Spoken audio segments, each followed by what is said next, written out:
So this is $1.6 million worth of gold. Holy moly! For once, we've got something on the channel worth over $1 million that you can tell why. So we know you love collectible things, we know you love expensive things. Today's video, all our old videos together will not equate to what you're going to see in today's video. And that is because of this man right here, Tom Power. Tom is the president and owner of Sunshine Mint. That's correct. And he has the largest privately owned mint in the world. Arguably, yeah. Right? And you make some very special things. We do. What do you make? Anything silver, gold, platinum are our specialties. Not just bullion coins or blanks, but specialty, collectible, one-off pieces. Anything that anybody wants to get creative with precious metals, we can produce it here. We're going to show you how a custom coin is made today. But the best part, there's a surprise. That's right. Very big surprise. I'm so excited about this surprise, and you're going to have to just keep watching till you see it. Let's go. So this is our engineering area, also our design area, where we start from the concept, working with people like Michael to create the design. We're first going to have a stop at our lead designer, and this is the person that'll take that design and create a three-dimensional model from that two-dimensional piece of paper. Are you designing something for me? We might have something for you. Ooh, hi.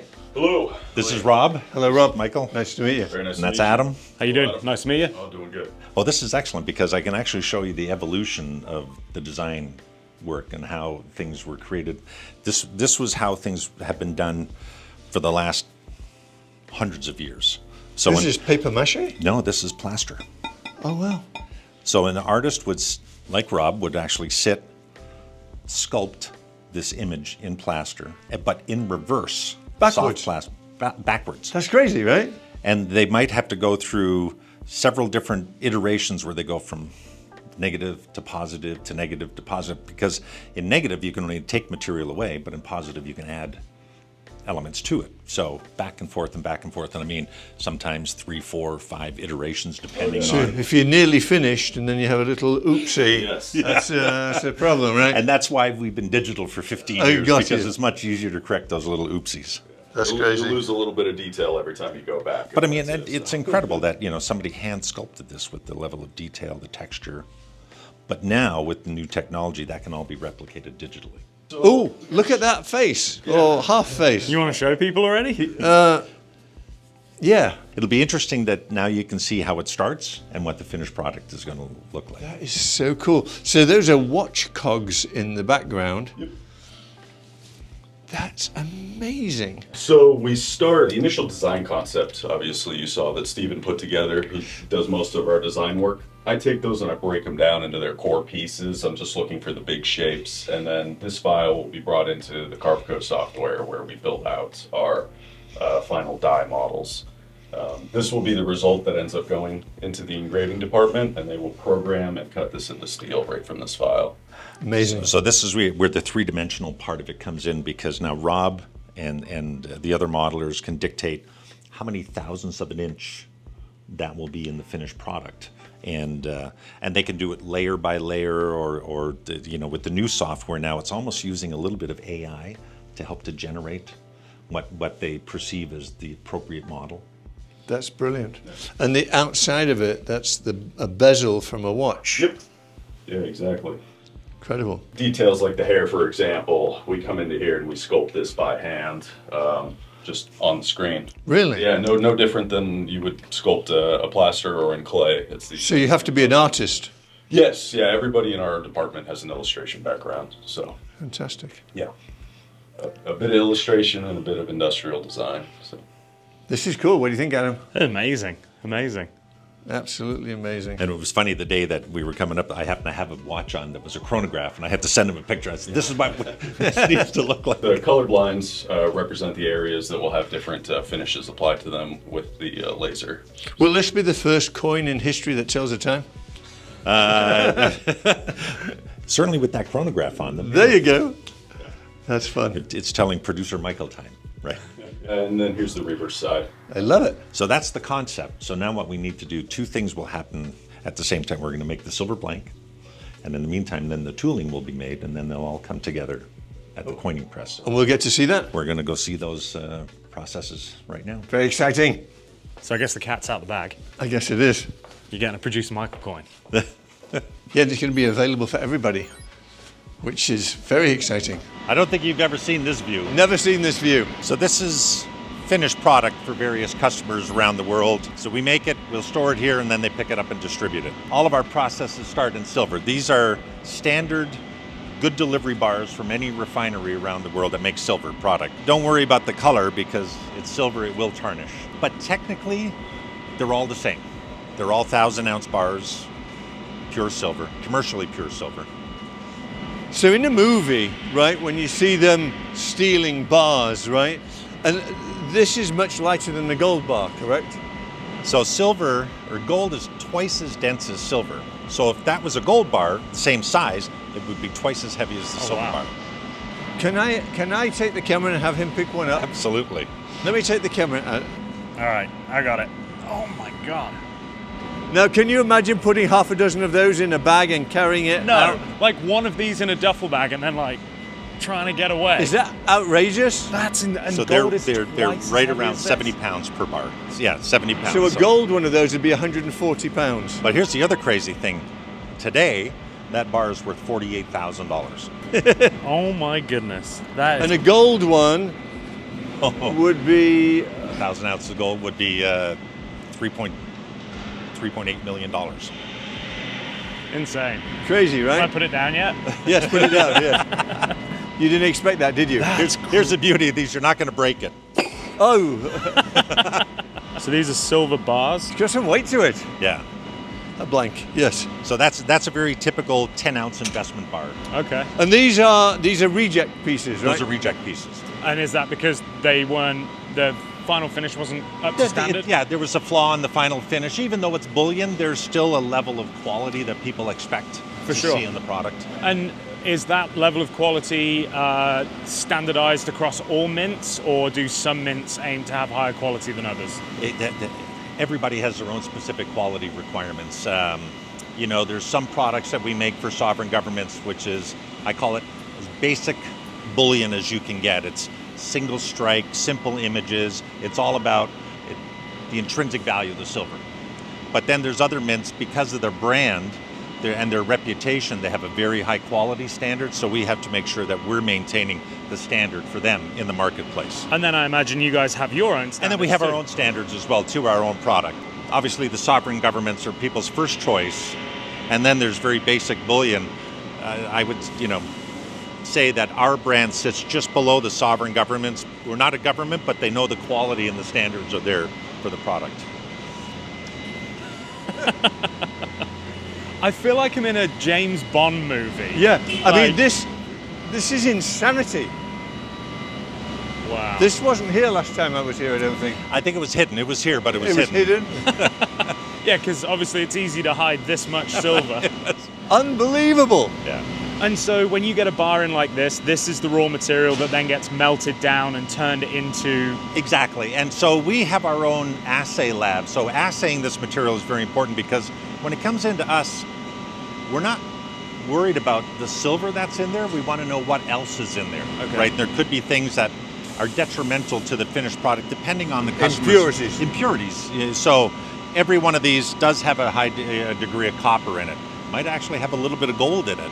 But then there's some elements, crazy elements like bismuth and selenium and things like that are a little bit detrimental. So we always have to make sure we're monitoring the quality of the incoming product, because it's like, I say it's Do like you separate it? we do. We separate them by the lots, and we test them by the lots, and that way, if this one is a little bit too high in copper and this one is low in copper, we can commingle that so that we have a very homogeneous material then coming out of the melt. So a question for you then. So you said these are how much in weight? 1,000 ounces. 1,000 Yeah, ounces. 70 pounds. So the value of one of these 1,000-ounce bars is going to be less than 1,000 ounces of the finished product. Oh yes. Okay. Yeah. Because then that's where we're adding the value add, and you look at a typical U.S. Mint Silver Eagle. Again, it contains 1 ounce of silver, $48, whatever it is today, plus a premium for the fabrication value of it. Right. So if you think about it, so people say, oh, the spot price of silver is this, or spot price of gold. But that's on paper. That's on paper. You can't buy gold unless it's scrap gold, perhaps like in a pawn shop or something, for spot price. Right. So anything that's manufactured is always going to cost significantly more. So even if you were to buy in it just an investment bar, not anything that's collectible, just an investment bar, you're still going to pay that premium. You're going to pay over spot, yes, because it's always. being manufactured. And it's always going to be worth over spot when you come to sell it. Yeah. Because you think about it, to get that silver here, somebody's had to refine it, somebody's had to transport it, insure it, and all those costs add up. So that plus then the fabrication value, which there's a lot of work goes into actually making the finished product. And these machines are like $1 million a piece, right? Oh yes, absolutely, yeah. This is crazy, right? Yeah. Look. Insane. To put it in perspective, here's little me. You see the size of the weight of these silver bars, then you see movies like The Italian Job. I said, I challenge you to throw a few of these bars in a backpack and try to run away. You couldn't get one in a backpack and run away. I reckon I could get one of these out of here. Two, no chance. Well, you wouldn't get past the 50 guys with the guns, and I think there's 3,000 cameras in here. So as I'm walking around, I said it's like a James Bond movie because you know how in like spy movies there's always security patrolling around? Yeah. Literally, I've seen like 50 security guards. There's lasers and things. I mean, I don't think you could get a nickel out of here if it wasn't yours. No. We make a very custom 100-ounce bar, and we have to machine the blanks. So this is the trimmings that come off the 100-ounce bars, and we compact them back together almost in our own brick. Is this the stuff you also find on the floor that goes in here? But anything that hits the floor goes to refining. Okay. If it hits the floor, it's considered not clean. Right. Right? This is coming off a machine process, so it's considered clean material. And is this gold? That's silver. Silver? That's silver. So that's like, you know how you get carbon fiber weave and then crushed carbon fiber? This is essentially like crushed silver. I know, if you see a machine that's milling aluminum, it's the same sort of thing. So the swarf that comes off? The swarf, that's exactly. I didn't want to get too technical, but that's exactly. Except this is worth a whole lot more. Exponentially more, yeah. Wow, that's amazing. But this is for melting. Yes, this and these bars and this is bag of that beautiful silver grain. So each one of these bags has 1,000 ounces? 1,000 ounces. Yeah. So that one bag of this is like one bar of that. Yeah. So if you try to pick it up, you can't. You notice all of our melt operators are fairly burly guys, right? And all of these buckets, they're all full of silver. Oh, wow. What are these? Billets. So these look very heavy. So these actually, they're half the weight of the big bars. Are they? They're 500 ounces each. So we take the bars of silver, we take the processing scrap, we combine them almost 50-50, and then remelt them. And as it's molten and cast, it comes out in this form. And then this becomes our standard product that we can process everything downstream. What's in these buckets? So this is all the scrap from blanking. So that gets remelted. It gets remelted. There's a man in a spacesuit up there. So this is on our melting deck. That's a good thumbnail right there. Welcome to Mars. Could we get Michael in one of those? In fact, I think he's got a suit that looks just like that. So this is our melt deck system. So what you see, there's a pre-melter that's melting the silver bars and the silver scrap. What temperature does it melt at? So silver melts right at around 1,680 degrees, but we actually run it up over 1,900 degrees is what they call overheat, so that we can pour it without it freezing up, because it cools so quickly. So they're just preparing what they call the launder, heating that up so that the molten metal will continue to flow. It'll pour into our casting system, and then you'll see it resolidifies and comes out as a silver billet. Oh, so what we're looking at here is a bar of silver. That's all pure silver. He's going to pour the molten silver in there. How hot is that where he is?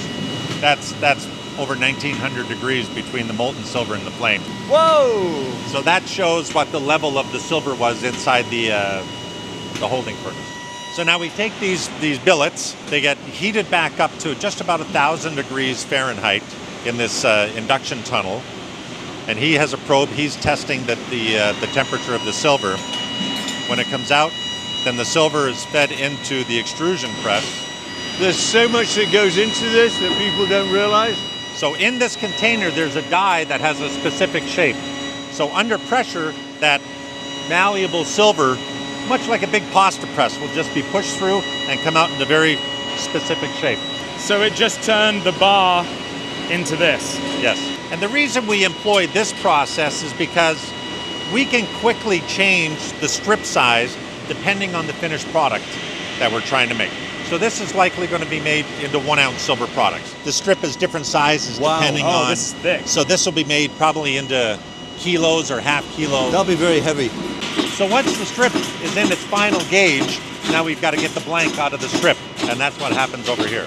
So this is an integrated blanking and weighing system. So this is putting an edge on it. So that's the before. You can see from the blanking process, it leaves that sharp edge. Then after, now it has this rim. Oh, yeah. So this rim serves two functions. It prevents the surface from getting any more surface damage through processing. And when you make a coin that's got that outer rim on it, it helps put the material there to fill in that outside edge. The blanks are staging up here. They're feeding through 4 channels. It's like one of those arcade games. Yeah, right? That's so cool to watch. It's weighing them to make sure they're perfect. And if it's not perfect, it rejects it? Exactly. The little chute pops up. That one just got rejected, and that'll come down the chute. So what will happen with these? Do these They then just go right back into the melt. Oh wow. If you don't monitor the weight, it can add several dollars to the cost of the finished product. Right. Right. So everything is exact when it's exactly. finished. Yeah. It's like these will be exactly 1 ounce minimum, and maybe plus 30 or 40 milligrams. And in the process of turning them from blanks to coins, are you ever removing any more material? It's only stamped from that point on? Yeah, you're deforming the material but never removing it. So now we're going to take a walk into our gold processing area. It's segregated primarily because of the value of the gold. I mean, gold is virtually 10 times as expensive as silver. So this is the really high value stuff. Can I pick one up? Like my brain tells me that's not very heavy. Probably about 300 or 400 ounces of gold. So that would Well, maybe be... not 400, maybe about 200 ounces. So 200 ounces times 4,000, $800,000. That's $800,000. Yeah. So that's $3.2 million worth of product, right? Correct. Essentially. And it just like And there's layers of it. layers of it. And why is it extruded like this? So this is going to be made into 1 ounce proof gold parts eventually. So we try to process the material close to the net size of what it's going to be. If it was going to be a 10 ounce gold, it would be much wider. But since it's a 1 ounce gold, because we want to minimize the amount of waste. And again, that just gets reprocessed, but the more efficient you can be. And if you keep melting gold down and keep reprocessing it, do you lose quality? Yes, but it happens very, very slowly, and that's why, like with our silver, we always try to melt some virgin material with reprocessed material. So you're always adding new, clean material to it to help keep it all in balance and keep the quality standards up. And this is 24 karat. That's 24 So karat. That's pure gold. Pure gold. Pure gold. Yeah. Gold's gone way up too. Yeah. Well, do you remember the video we did with Mark, like what, 18 months ago? I mean, if you want to, we can also give some stuff away. It's not a problem for me. Seriously, this guy. Let's do gold. Here we go. One of these. Are you crazy? Brother, this is too expensive. Choose 2 gram. Choose 2 gram. Sorry. Yeah. This one. One of these. If you had bought then, you'd be a millionaire now. Yeah, if you want enough of it. Gold is actually bumping right up against 4,000 4,000, today. right? Maybe I should have bought that coin with his face on that he offered me for cheap. Yeah, you should. So now from here, these will go and have a serial number lasered on them and then packaged so that to maintain the integrity of the bars. Could I pick one of these up? See how heavy they are? Yeah, absolutely. Yeah, I mean, it's strange, isn't it? Like, don't get me wrong, it's not heavy, but like, You it's feel heavy. it. It's heavier than you anticipate for such a tiny Right. little thing. I think I might have to buy some gold after this. Oh, yeah. These are the same blanks before they're struck. So now we've seen basically the process of the blanks being made. So the second part of the process is now we have to make the tooling from the design. Right. So we're going to take a walk back into our tooling and engraving area so we can see how the dies are formed. You met Rob that makes the models. He'll take that electronic file, they'll take that image and now create the tool path that goes onto the machine. So here we have a collision of technologies because You saw the plaster. That's the old school way of doing it. The next generation is this machine, a CNC machine. So this is where they would take a block of soft steel, upload that image, and they would CNC engrave that image on. The newest technology now is laser engraving. So you can actually see the laser tracing across the surface of the dies. CNC has to be done on soft steel because then you take it, you engrave it, you heat treat it, harden it. This can be done on hardened steel.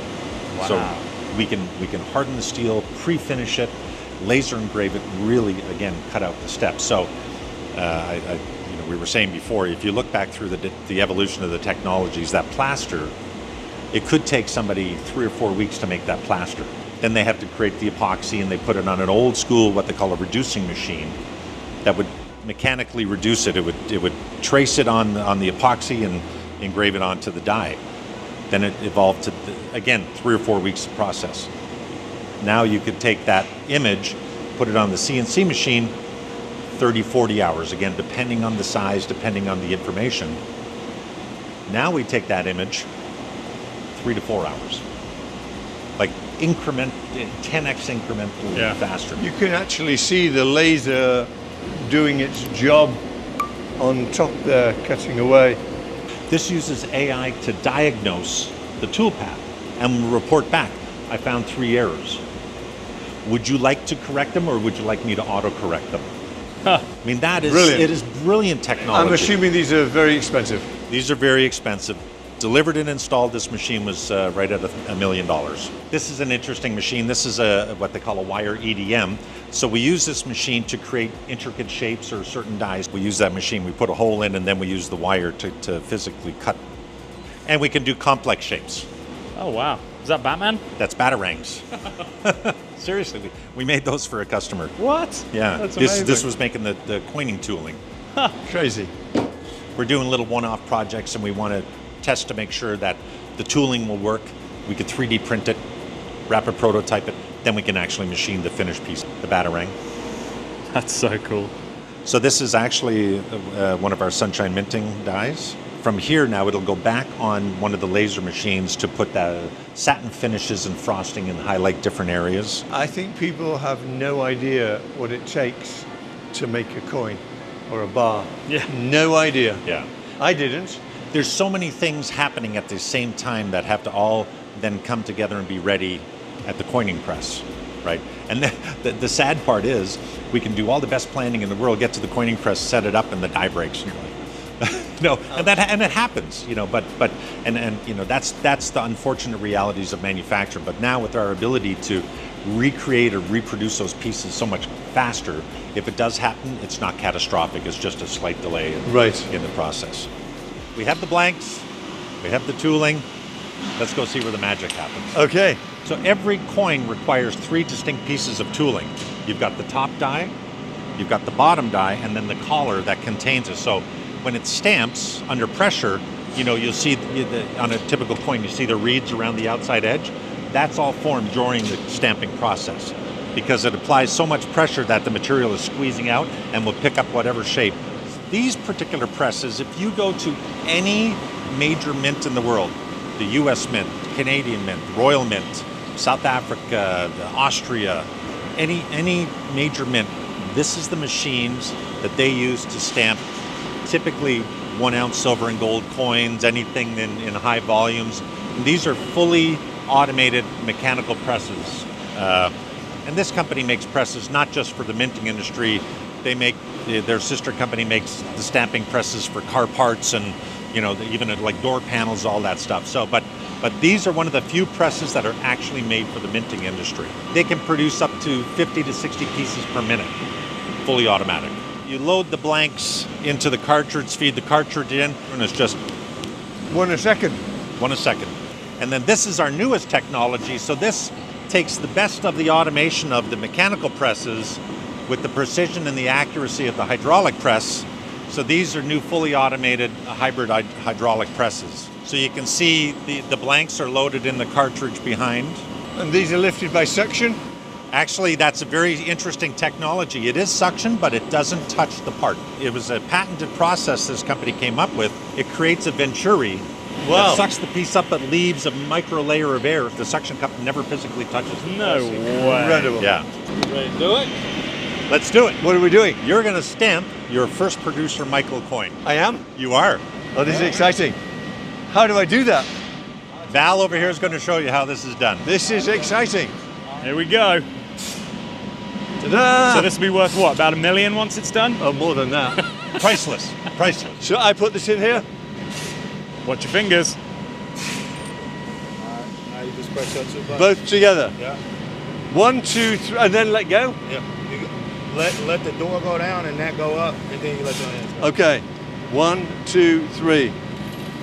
Hold it. Now you can let go. Now you reach in and you can grab it. I can take it out? Yeah, it's safe. Oh my goodness me. That's amazing. Wow. Wow. That is sick. Absolutely love it. That's crazy. So now you see from concept This is- to finished piece. This is cool. So cool. It's not nice to shake hands with a glove on, but wow. What do you think, Adam? That's awesome. Spin her around. Let me see the other side. And I don't know if you can see on the sunglasses, we put a little bit of a Yeah. laser finish, so it's got a little bit of rainbow finish Yeah. on the sunglasses. That's unreal. Isn't that amazing? Oh my god. Look how shiny that is. How does it do that in a press? Look at that. I know. That looks so cool. So cool, right? And it's pure silver. So I'll let you give that to Sai. So Sai is we're going to take it over and we're going to serial number 0001, and then we're going to package it for you. So Sai will... This is incredible. So let's follow them over to the serial number. I will give you one. 0002. Yeah. How cool those sunglasses turn out, right? That's done in the press. That's because when we finish the dies on the laser, we're able to create those unique finishes on the laser, on the dies. It's just insane. And I love how the chronograph turned out. It's really very special. That's one of the, I mean, not because it's mine, it's one of the nicest coins I've ever seen. Yeah. I'm like, you know, but that's That's so it's cool. a Michael coin. It's a Michael coin. Wow. Available soon at a luxury shop near you, right? I can't thank you enough. The amount of work and prep that went into this and the back and forth with the designs. Yeah. And to be fair, this was Tom's design. It was his doing. Yeah. I had some crazy designs that looked like there. But this is Tom's doing. And his team. Well, let's go see it getting finished. Let's do it. PM 0001. You about to serialize your own coin? Are you ready?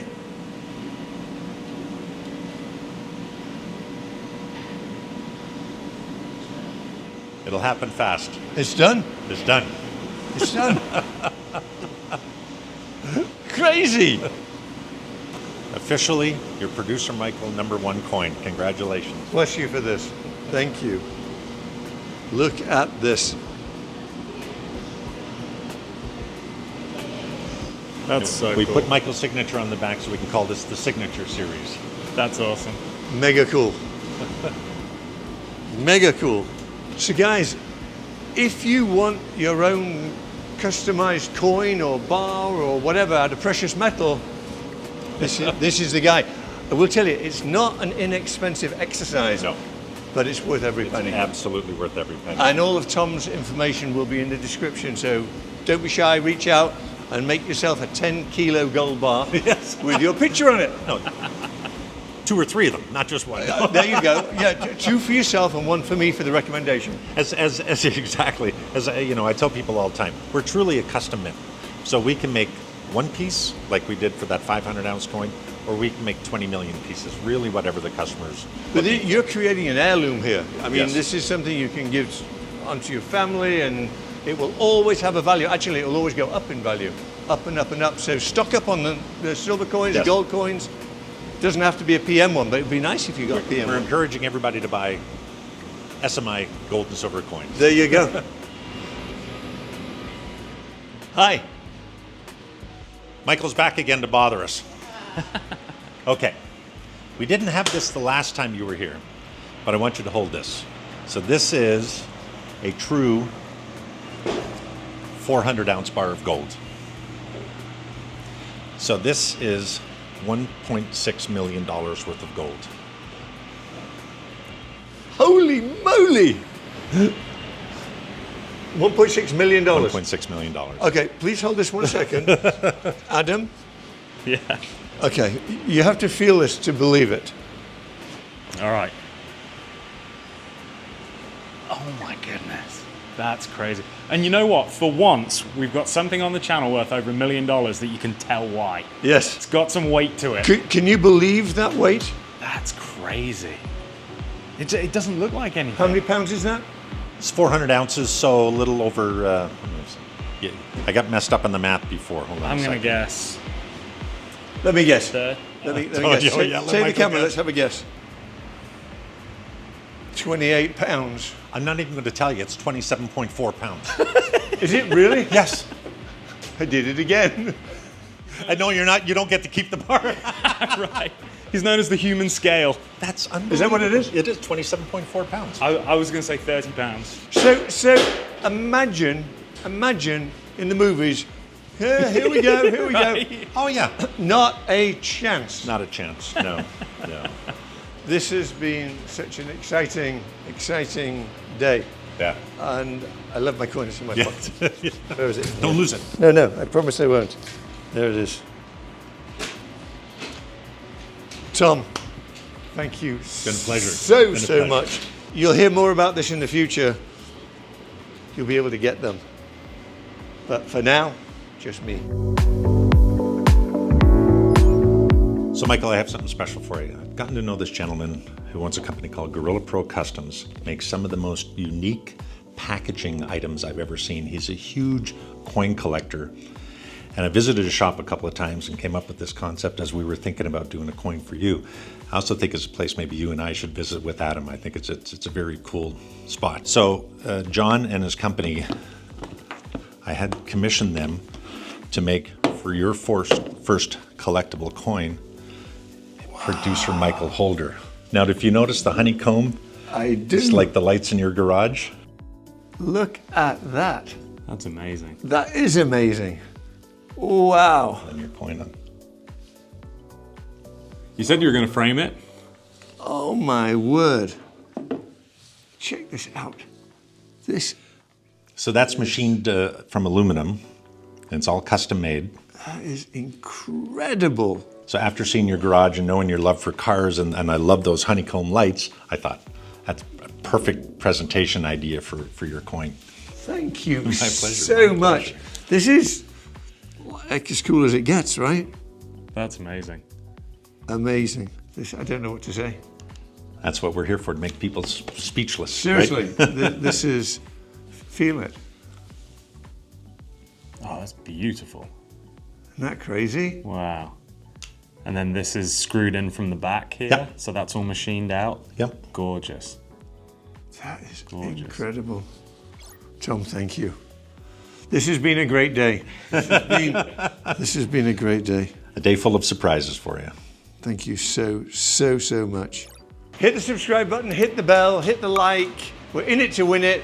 I definitely won it. Tom, thank you so much. My pleasure. My pleasure. Thank you. Bye.